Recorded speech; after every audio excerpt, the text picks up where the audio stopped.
associated with disconnecting with being a liberal Democrat. There's a lot of pain. There's a lot of emotional pain because you're wrenching them away from something that they've believed with all their being for so. It's kind of like an atheist and finally convincing a long-time born-again Christian that there is no God. Can you imagine the emotional distress and pain of pulling this evangelical born-again Christian out of Christianity into atheism? That's a lot of emotional pain, folks. It doesn't happen overnight. It doesn't happen usually willfully. There's a lot of pulling and tugging and convincing and browbeating and brainwashing to get them to do this. So when you have brainwashed 43% of Americans into believing that socialism is good, you've got a problem. Now, the good news is that only 22% of independents think that have a favorable view of socialism, while only 9% of Republicans have a favorable view.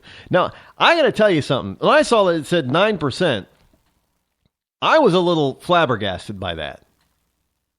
Really? Why are you a conservative? Well, just a Republican, however, doesn't mean you're conservative.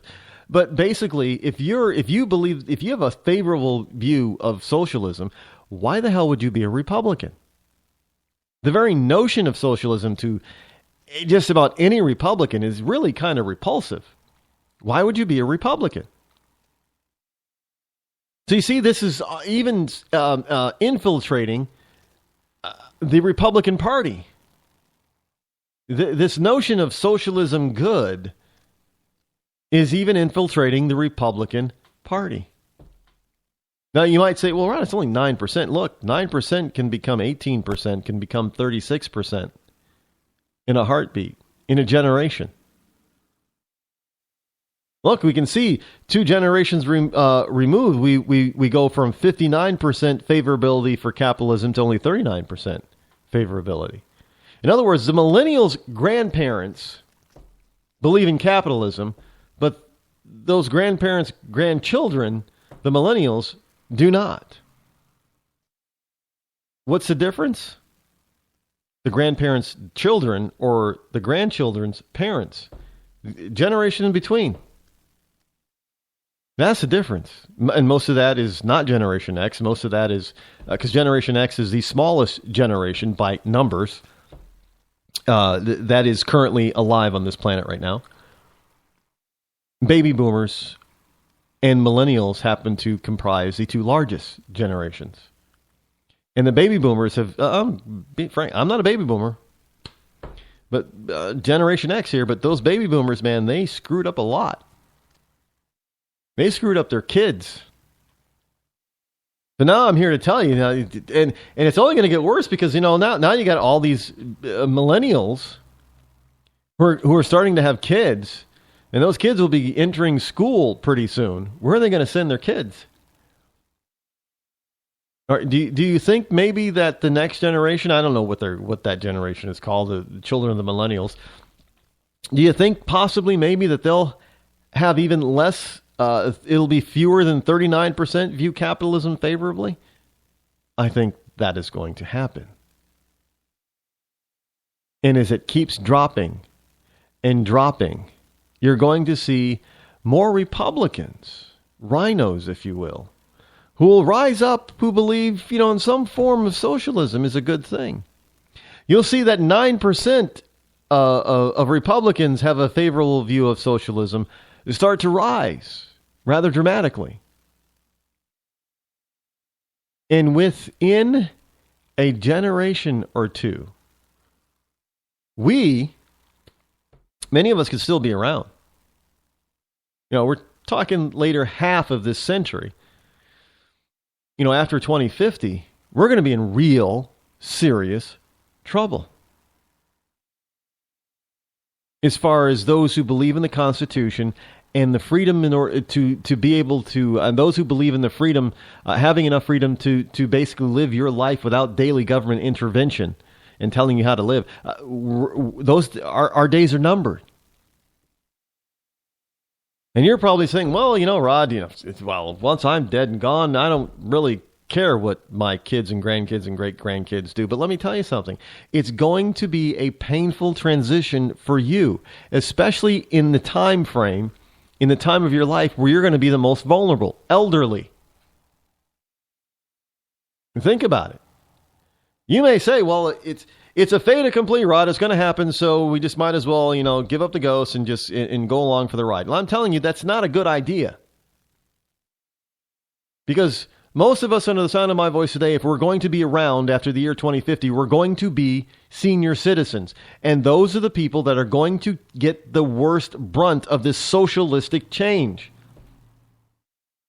And it's called social medicine too. That look, many of us now. I know you probably don't like to hear this either, but that's what Obamacare is. It's the first step of socialistic medicine.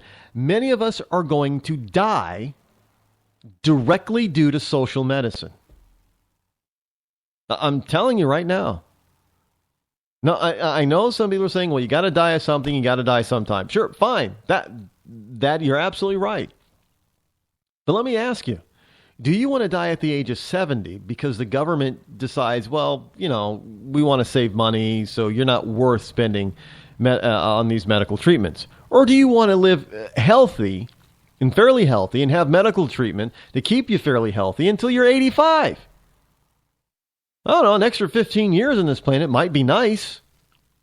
I'm just saying, some people might not think so, but I'm thinking another 15 years would be kind of, you get to see your grandkids grow up, maybe even get to see your great grandkids. Hey, I find that worthwhile. Are you going to put a price tag on your life or any other person's life?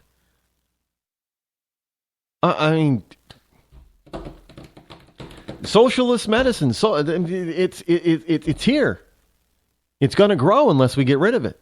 It's going to affect all of us.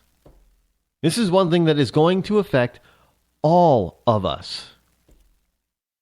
Plain and simple. So I'm telling you, I'm serious as a heart attack. We're all in trouble. If these numbers keep falling and dipping, as far as favoritism towards capitalism is concerned, and these numbers keep rising as far as favoritism towards socialism is concerned, we're in trouble, especially those of us who are of, Generation X and above. Because we will be senior citizens, elderly, in the second half of this century. Now, many of us will probably get there before then, but we definitely will be. The bulk of us definitely will be. And you'll start to see millennials start to age into that category. So, but we're all going to be in trouble. Because and think about this. I know the poor Generation X. We're kind of squeezed. We've got the idiot baby boomers ahead of us. Large group of people. And their kids and millennials below us, another large group of people. And we're not going to have much pull. But we're going to suffer just the same. So you got to think about stuff like that. Get your kids out of these public indoctrination centers. Send your kid to a smaller, more private school and pay attention to how the curriculum is taught and what their curriculum is. There are quite a few conservative-leaning institutes of higher learning out there that do not cost an arm and a leg, like going to Brown or Harvard or Yale or Princeton or Dartmouth or even some of the lesser ones. Like Wellesley College or Hampshire College or Smith College or UCLA or something like that. You can still go to smaller, more conservative less expensive schools, still get a great education, and learn what the Constitution and conservatism and capitalism truly is all about.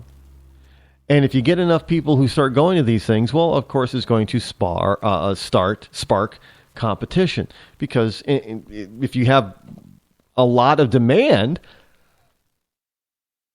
well, somebody's going to step up to try to fill that demand. So if you have a lot of demand for conservative thought, and conservative teaching, well, then there's going to be more schools that are started or changed over to serve that market, which will end up with more schools of conservative thought. Plain and it's not hard. It's not a hard concept to understand. Marilyn Mosby, and this is from the Washington Times.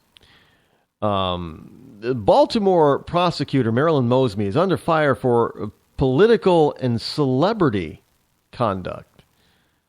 A comparison is drawn to Duke Lacrosse and George Zimmerman cases. Well, yeah.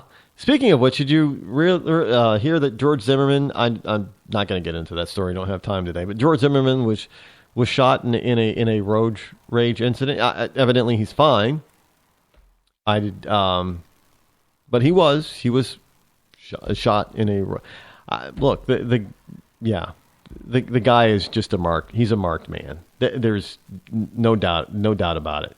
He's not. He can't go anywhere.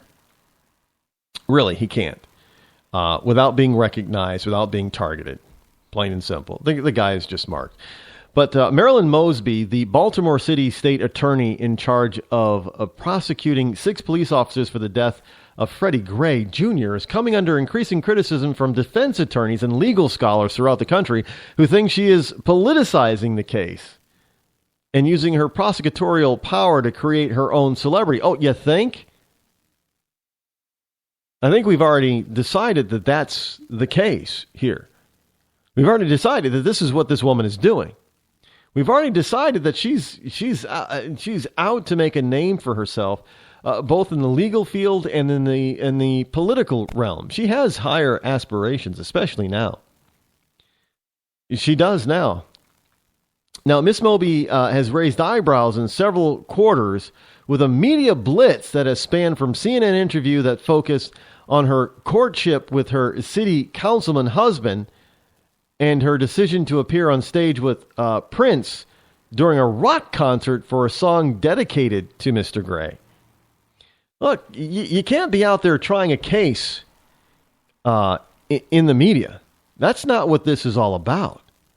Oh, you gotta. I don't know what else. Yes, this is political. Yes, she's trying to make hay off of her celebrity, and she'll probably get some favorable bounce up in her political and professional career coming up. Don't doubt me, folks. Don't doubt me. Well, hey, this week is just getting started, folks, so hang around for the rest of the week. Same back time, same back channel. We're out of time for today. I'm Rod Eccles. This has been the Rod Eccles Show. I'm out.